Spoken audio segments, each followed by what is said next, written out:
చెప్పండి. నిన్న కైసర్ నగర్లో మాణికేశ్వర స్వామి టెంపుల్ పైన దాడి చేసింది.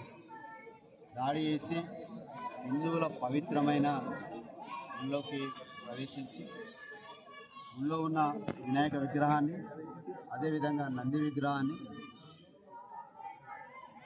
పలగొట్టడం జరిగింది. అదేవిధంగా గంటను కూడా అక్కడ ధ్వంసం చేయడం జరిగింది. ఇది ఈరోజు జరుగుతున్నది కాదు. కాంగ్రెస్ ప్రభుత్వం అధికారంలోకి వచ్చిన తర్వాత, రేవంత్ రెడ్డి గారి ప్రభుత్వం ఏర్పడ్డ తర్వాత రాష్ట్రంలో దాదాపు ఇప్పటికీ ఒక 25 గుళ్ళపైన దాడి జరిగింది. ప్రత్యేకంగా హైదరాబాదులో దాదాపు 7 సార్లు ఈ గుళ్ళపైన దాడి జరిగింది. ఫస్ట్ ముత్యాలమ్మ గుడి మీద, సికింద్రాబాదు ముత్యాలమ్మ గుడి మీద దాడి జరిగింది. ఆ తర్వాత శంషాబాద్లో ఆంజనేయ స్వామి గుడిపైన దాడి జరిగింది. అదేవిధంగా హర్మన్ఘట్లో ఒక శివాలయం పైన దాడి జరిగింది. అదేవిధంగా ఓల్డ్ సిటీలో ఉన్న చంద్రాయన గుట్టలో కూడా అమ్మవారి టెంపుల్ ఇదే విధమైన దాడి జరిగింది. అదేవిధంగా కుత్బుల్లాపూర్లో కూడా రంగారెడ్డి నగర్లో, గాంధీనగర్లో కరెక్ట్ 100 రోజులు కాలేదు అక్కడ దాడి జరిగింది.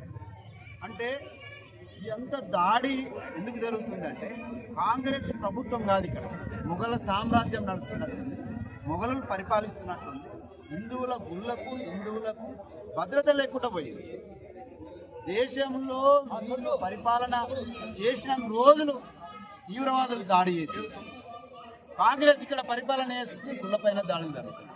అంటే మేము దాడి చేసినా, మేము ఏమి చేసినా పోలీసు చట్టం కానీ ఎవరు కానీ మమ్మల్ని ఎవరు ఏమి చేయలేరనే ఉద్దేశంతో ఈ యొక్క దాడులు మళ్ళీ మళ్ళీ జరుగుతున్నాయి. మనం ఒకటే అర్థం చేసుకోవాలి, లవ్ జిహాద్ తోటి హిందువుల స్త్రీలను, హిందువుల అమ్మాయిలను తీసుకుపోయి దాడి చేస్తున్నారో సేమ్ మన సంస్కృతి సాంప్రదాయాల పైన దాడి జరుగుతూనే ఉంది. ఆ పరంపరలోనే ఈ యొక్క గుళ్ళపైన దాడి జరుగుతుంది.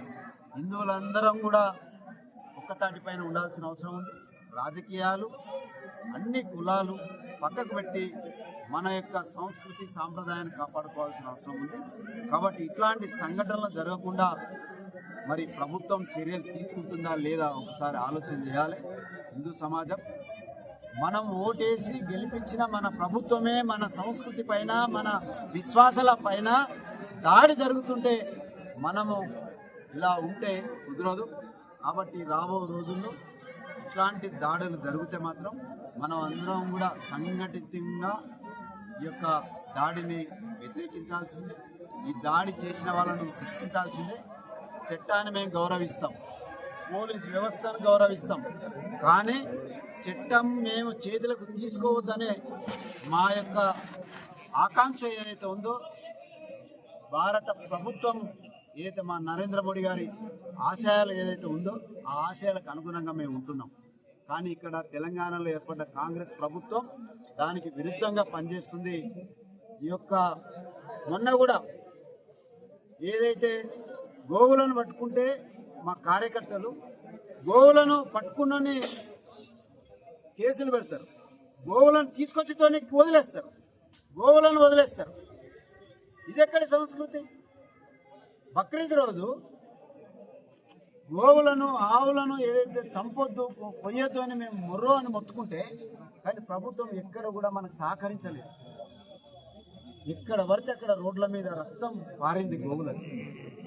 అంటే ఏం నడుస్తుంది ఈ రాష్ట్రంలో? ఒక్కసారి మనం అందరం కూడా ఆలోచన చేయాల్సిన అవసరం ఉంది.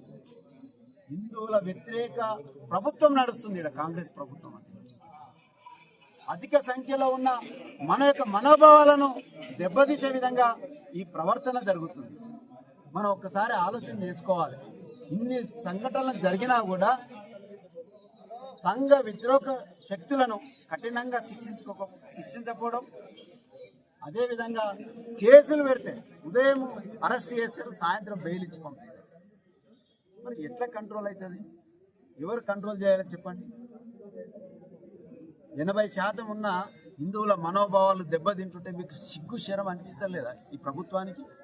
ఈ రేవంత్ రెడ్డి ప్రభుత్వానికి సిగ్గు శరం లేదా? మీరు రోజు గుళ్ళో దండం పెట్టుకొని ఇంట్లో దండం పెట్టుకొని వస్తలేరా కాంగ్రెస్ నాయకులారా? ఒక్క రోజైనా మీరు ఈ గుళ్ళపైన దాడి జరిగితే ఒక్క రోజైనా ఖండించిరా? గుడిని సందర్శించిరా? లేదు. అంటే మీరు ఎవరికి సపోర్ట్ చేస్తున్నారు?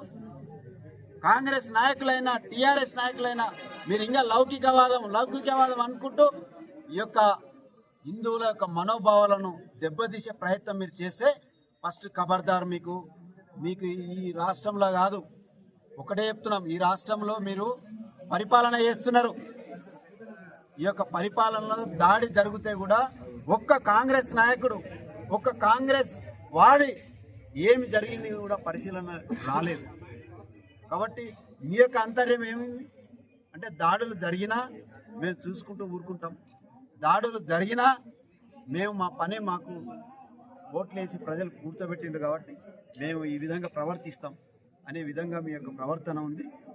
రాను రోజుల్లో ఇట్లాంటి పరిణామాలు జరిగితే మాత్రం హిందువుల ఐక్యత మీరు చూడాల్సి వస్తుంది.